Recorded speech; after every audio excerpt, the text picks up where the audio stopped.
হামিম মন্ডল মনে করিয়ে দিই এক জঙ্গি, রানা রউফ এবং তারপরে জালে ৩ আইএসআই এজেন্ট।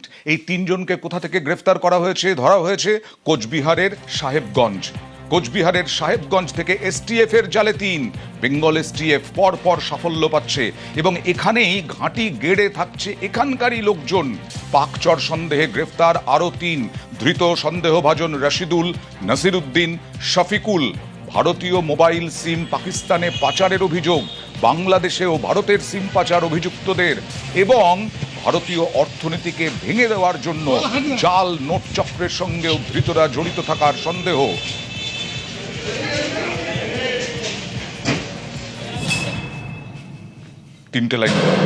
তিনটে লাইন বলো। হানি ট্র্যাপে হাতিয়ার সিম কার্ড। কিভাবে হানি ট্র্যাপে হাতিয়ার সিম কার্ড? হানি ট্র্যাপ, যা জানা যাচ্ছে, হানি ট্র্যাপে হাতিয়ার সিম কার্ড পাকিস্তানে বসেই তথ্য সংগ্রহে প্রলোভন। সরাসরি চলে যাব প্রতিনিধি সঞ্জয়ের কাছে, মাফ করবেন, রৌনকের কাছে। রৌনক, কিভাবে হানি ট্র্যাপে সিম কার্ড, কি কৌশল এটা? দেখো, তুমি আগেও জানবে যে ডিপ স্টেপ অ্যাপগুলো ব্যবহার করে যখন হানি ট্র্যাপে ফেলা হতো সেই জায়গায় সিম কার্ড থেকেই ফোন করা হতো। এখানে উঠে এসছে এসটিএফ সূত্রে আমরা জানতে পারছি যে ফোন নাম্বার থেকে এই ফোনগুলো আসতো সেই ফোন নাম্বারের গুলোই কিন্তু এই ধৃতদের কাছ থেকে রিকভার করেছে এসটিএফ এবং তার মধ্যে বেশ কিছু নাম্বার পাকিস্তানেও ব্যবহার করা হতো, অর্থাৎ পাকিস্তানেও বেশ কিছু সিম কার্ড পাঠিয়ে দেওয়া হতো। এবং এখানে যে গুরুতর অভিযোগটা আসছে যে ফোর্ট উইলিয়াম সহ দেশের বিভিন্ন আর্মি বেসে এই পাকিস্তান থেকে যারা হ্যান্ডলার বা আইএসআই কর্তারা ছিলেন, এজেন্টরা ছিলেন, তারা ফোন করতো এবং ফোন করে সেনাকর্তাদের বা সেনার যারা কর্মীরা ছিলেন তাদেরকে প্রলোভন দেখানোর চেষ্টা করা হতো।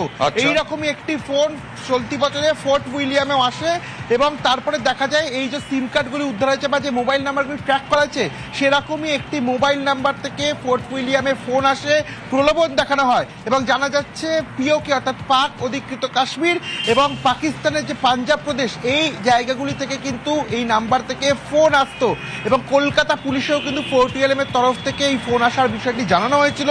কলকাতা পুলিশের যে স্পেশাল টাস্ক ফোর্স তারাও এই বিষয়টি নিয়ে খতিয়ে দেখছিলেন। পরবর্তীতে এই নাম্বার ট্র্যাক করে দেখা যায় আদতে এই ৩ অভিযুক্ত নাম্বার এটা এইরকম ভাবেই চোরা পথে ভারতীয় সিম কার্ড তারা চালান করতেন এবং তাদেরই এই সিম কার্ডগুলো নিয়ে পাকিস্তান, নেপাল, বিভিন্ন জায়গা থেকে পাক আইএসআইয়ের যারা শীর্ষকর্তা বা এজেন্টরা রয়েছেন তারা কিন্তু বিভিন্ন জায়গায় এই চরবৃত্তি হানি ট্র্যাপে ফেলার মতো ঘটনা ঘটিয়ে থাকতো। মানে হাতে মারতে না পেরে কিভাবে হানি ট্র্যাপে ফাঁদে ফেলা, এইটাই দেখছেন পাকিস্তানের বিরাট চক্রান্ত। যেমন এই যে জঙ্গি যোগে জাল নোটের কারবার বলছিলাম, আইএসআই এজেন্ট রশিদুল। সরাসরি চলে যাব প্রতিনিধি আমাদের রৌনকের কাছে। রৌনক, হাতে মারতে না পেরে ভাতে মারার চেষ্টা আমাদের দেশকে। জানিয়ে রাখবো একেবারেই যাতে অর্থনৈতিক ব্যবস্থা কিছুটা হলো সমস্যার মুখে পড়ে বা বাজারে জাল নোট ছড়িয়ে দেওয়া, এটা কিন্তু এদের একটা অন্যতম উদ্দেশ্য ছিল। কারণ এই 3 অভিযুক্তর মধ্যে যে রশিদুলকে গ্রেফতার করা হয়েছে এসটিএফ সূত্রে আমরা জানতে পারছি ইনি কিন্তু এর আগে জাল নোট পাচারের অভিযোগে গ্রেফতার হয়েছিল। 2023 সাল থেকে 2025 সালের মধ্যে প্রায় 6 থেকে 7 লক্ষ টাকা জাল নোট উদ্ধারের ঘটনায় এই রশিদুলের নাম জড়িয়েছিল। এবং শুধু তাই নয়, তোমাকে জানিয়ে রাখবো যে বাংলাদেশি এজেন্টের কাছে এরা এই জাল নোট বা সিম কার্ড পাঠাতো। আকবর বলে একজন এজেন্টের নাম উঠে আসছে যে কিনা পাক গুপ্তচর বা পাক আইএসআইয়ের কোনো ডিরেক্ট এজেন্ট। তার কাছে কিন্তু এই রশিদুলের সঙ্গে 2.5 লক্ষ টাকা ব্যাংকিং ট্রানজাকশন, সেই ট্রানজাকশনও কিন্তু উঠে এসছে এসটিএফ এর হাতে। এবং শুধু ব্যাংকিং ট্রানজাকশন না, 2.5 লক্ষ টাকা ট্রানজাকশনের পাশাপাশি একাধিক স্ক্রিনশট সামনে এসছে যেখানে দেখা গেছে যে রশিদুল পাক এজেন্টের সঙ্গে অনবরত এই সিম কার্ড কোথায় পাঠানো হবে, কত সিম কার্ড লাগবে বা এই জাল নোটগুলির যে কারবারের বিষয় বেশ কিছু গুরুত্বপূর্ণ কথোপকথন তিনি করেছিলেন, সেই সমস্ত স্ক্রিনশটও কিন্তু ইতিমধ্যে এসটিএফ বাজেয়াপ্ত করেছে। এই যে কিছুক্ষণ আগে বলছিলাম যে আইএসআই এর 3 এজেন্টকে গ্রেফতার করা হয়েছে। রশিদুলকে গ্রেফতার করা হয়েছে তার বাড়ি থেকে মাত্র 2 কিলোমিটার দূরে। বাড়িতে বসেই নাশকতার ছক, বাড়িতে বসেই আইএসআই এর সঙ্গে পাকিস্তানের গুপ্তচর সংস্থার সঙ্গে একেবারে নেক্সাস। সরাসরি চলে যাব প্রতিনিধি শুভঙ্করের সঙ্গে। রশিদুল সম্পর্কে কি জানা যাচ্ছে? এই রশিদুল, তাদের পাড়া প্রতিবেশীরা তারা কি বলছেন?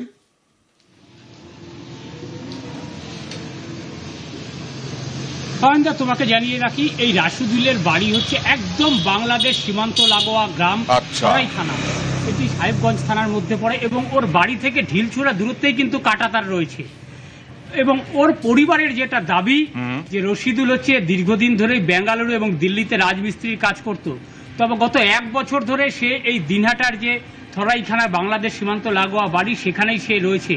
তবে এই যে পুলিশের যে অভিযোগ বা STF এর যে অভিযোগ যে তার সে একজন ISI চোর, সেই দাবি কিন্তু অস্বীকার করেছে তার পরিবার। তবে STF সূত্রে যেটা জানা গিয়েছে তার বাড়ি থেকে গতকাল তল্লাশি চালিয়ে 5টি মোবাইল বাজেয়াপ্ত করেছে। এই পরিপ্রেক্ষিতে তার পরিবারের দাবি এই মোবাইল শুধু রশিদুলের না, এই মোবাইলগুলো তার বাড়ির অন্য অন্য সদস্যদেরও রয়েছে। তবে এই যে গোটা বিষয়টি নিয়ে, সেই গোটা বিষয়টি নিয়ে কিন্তু একটি ধোঁয়াশা তৈরি হয়েছে। আচ্ছা, আরেকটা বিষয় যে রশিদুলের SIR এর নাম বাদ গেছে, তার কারণটা জানা যাচ্ছে কিছু?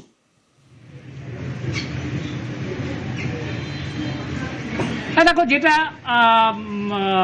তার পরিবার সূত্রে জানা গেছে তার বাবা মার নাম কিন্তু ভোটার তালিকাতে থাকলেও SIR এর যে বাদ তালিকা সেখানে কিন্তু রশিদুল নাম রয়েছে, অর্থাৎ রশিদুল এবার ভোট দিতে পারেনি। কেন দিতে পারেনি তা নিয়ে কিন্তু প্রশ্ন রয়েছে। এবং স্থানীয় সূত্রে যেটা জানতে পারছি, তার পরিবার যেটা, যেহেতু সে দিল্লি এবং বেঙ্গালুরু ভিন রাজ্যে কাজ করতো, সে কারণেই হয়তো তার ভোটার তালিকা কেন এই কথাটা জিজ্ঞেস করলাম। রানা রাউফ 14 বছর ধরে কলকাতায় বসবাস, সেই রানা রাউফ পাকিস্তানের বাসিন্দা, পাকিস্তানের নাগরিক, এখানে জাল আধার কার্ড ভোটার কার্ড তৈরি করে বসবাস করছিল কাঠের মিস্ত্রি সেজে, এবং তারপরে SIR এর নাম ওঠেনি, তারপরেই পালানোর চেষ্টা করেছিল হামিম মন্ডল গ্রেফতারের পরে। এই কারণেই জিজ্ঞেস করলাম রশিদুলের মা কি বলছেন, দেখুন। কবে থেকে নিখোঁজ আপনার? এই বৃহস্পতিবার থেকে। ওই বাইক ভ্যাল করবার গেছে, অটোনা নয়ের হাত থেকে তুলে নিয়ে গেছে, আমরা তো জানি না বাড়ি, তাই দেখি এসে গিয়ে বাড়ির খবর দিছি। ছেলের সাথে কোনো দেখাই হয় না, নিখোঁজ। কতগুলো পুলিশ আছে? মানে 18-19 জন। একটা লেডিস এসছে, পুলিশ এসে দেখায় আমার বাড়িতে বলে জাল নোট আছে, জাল টাকা আছে, বাড়ি চেকিং করবে।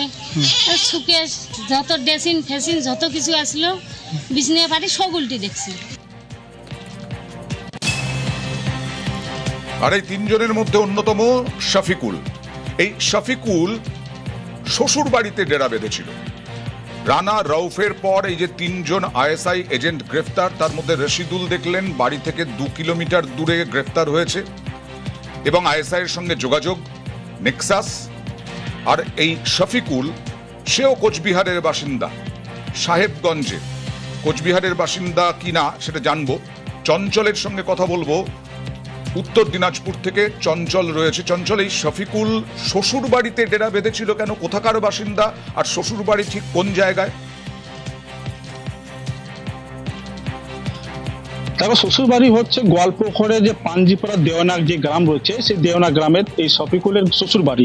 প্রায় 11 বছর মানে 11 বছর আগে কিন্তু এই শফিকুল এই গোয়ালপুকুরের যে পাঞ্জিপাড়ার যে দেওয়ানা গ্রামের যে বাসিন্দা রয়েছেন সকিনা, তার সাথে বিয়ে হয়। তবে বিয়ে করার আগে কিন্তু এই শফিকুল ইসলাম পরিচয় দিয়েছিল তার বাড়ি নাকি কলকাতায়। তবে গ্রামের একাংশ এবং কি গ্রামবাসীদের একাংশের দাবি যে এই শফিকুলের বাড়ি হচ্ছে বাংলাদেশ, এবং বাংলাদেশ থেকে আসার পরে কিন্তু গা ঢাকা দিয়েছিল এই গোয়ালপুকুর এলাকায়, তারপরে এই সকিনাকে বিয়ে করে। এবং সকিনার যে দাবি যে তার স্বামী যে এই গুপ্তচরের যে গুপ্তচরের যে কাজ করতো তা কিন্তু জানতো না। কিন্তু এই যে 3 জনের মধ্যে এই শফিকুলকে গ্রেপ্তার করার পরে কিন্তু পাঞ্জিপাড়া এলাকা জুড়ে কিন্তু একটা হইচই শুরু হয়েছে।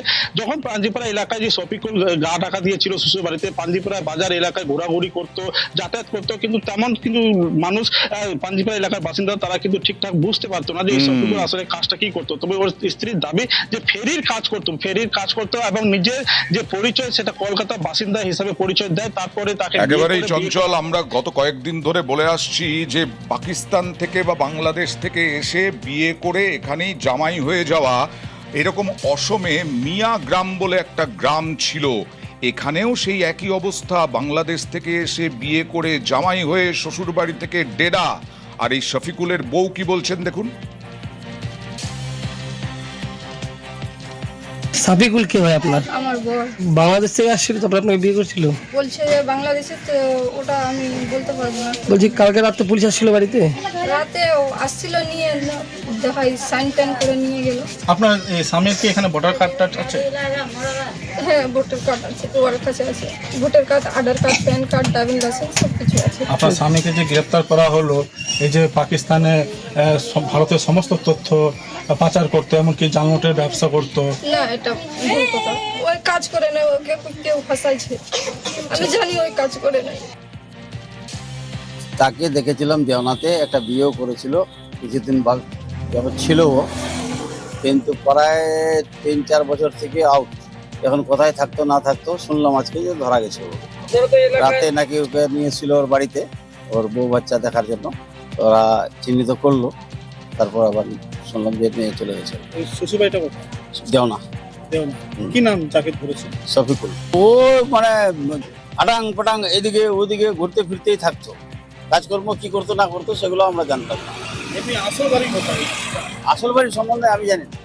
এখন শুনলাম যে বাংলাদেশ বাড়ি। চাইছি ও যদি মানে বিদেশি হয় তো ওর শাস্তি হোক। আমাদের কাছে যেটুকু খবর আসলো, পাকিস্তানি গুপ্তচর সন্দেহে দেওনা থেকে, আমাদের পার্শ্ববর্তী যে অঞ্চল আছে পুকুরিয়া, তারই একটা গ্রাম দেওনা থেকে STF গ্রেপ্তার করেছে পাকিস্তানি গুপ্তচর সন্দেহে। দেখুন, এটা তো পশ্চিমবঙ্গবাসী বিগত 15 বছর থেকেই আতঙ্কের মধ্যেই আছে যে এরকম গুপ্তচর, এরকম আতঙ্কবাদীরা কোথায় কোথায় আরও ভারতবর্ষে পশ্চিমবঙ্গের কোন কোনায় কোনায় লুকিয়ে আছে। কিন্তু এর জন্য আমরা পশ্চিমবঙ্গ সরকারকে ধন্যবাদ জানাবো যে পশ্চিমবঙ্গে ভারতীয় জনতা পার্টির সরকার প্রতিষ্ঠিত হওয়ার পরেই এরকম পাকিস্তানি গুপ্তচর এবং আতঙ্কবাদীরা কোনায় কোনায় ধরা।